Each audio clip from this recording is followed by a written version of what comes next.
আস্তে আস্তে স্লোগান দিলে কথা শুনতে পাবো না, তো আস্তে আস্তে আস্তে। এক মিনিট একটু চুপ করতে হবে, একটু চুপ করতে হবে।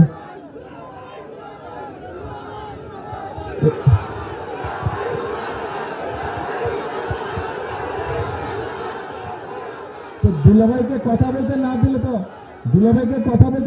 দুলাভাই যাবে গিয়া যায়, আমি কথা বলবো না, যাবো। আচ্ছা তাহলে চুপ করতে হবে, কথা বলতে হলে চুপ করতে হবে। আমি কথা বলি তাহলে শ্বশুর বাড়ির লোকজনকে শুনতে হবে কথা, ঠিক আছে?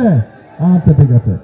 তো এখন বাংলাদেশের মানুষ এমন একটি সরকারকে 12 তারিখে নির্বাচনে ভোট দিয়ে সরকার গঠন করেছে, যেই সরকার জনগণের জন্য কাজ করবে।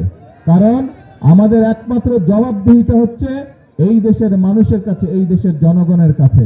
সেজন্যই আমরা সেই সকল কর্মসূচি পালন করতে চাই, সেই সকল কাজ আমরা করতে চাই যেগুলোতে জনগণের উপকার হবে। সেজন্যই আপনারা দেখেছেন কৃষক কার্ডের কথা যেমন বললাম, আমার মনে আছে আমি ফ্যামিলি কার্ডের কথা বলছিলাম, মনে আছে? সেই ফ্যামিলি কার্ডের কাজও আল্লাহর রহমতে আমরা শুরু করেছি। অনেকে হয়তো বলতে পারেন আমাদের এলাকায় তো এখনো পাইনি, ইনশাল্লাহ আপনাদের এলাকায় তো সবাই পাবে, যারা যারা ফ্যামিলি কার্ড পাবার।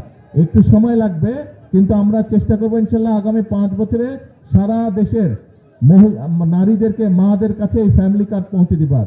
আমরা আপনাদেরকে বলেছিলাম যে ইমাম সাহেব যারা আছে, মুয়াজ্জিন সাহেব যারা আছে, বা অন্য ধর্মের ধর্মীয় গুরু যারা আছে, তাদের জন্য আমরা সম্মানের ব্যবস্থা করব। সেটার কাজও কিন্তু আমরা শুরু করেছি, সেই কাজটাও শুরু করেছি। আমরা যে সকল প্রতিশ্রুতি দিয়েছিলাম, খাল কাটার কথা বলেছিলাম, খাল কাটার কাজও আমরা শুরু করেছি।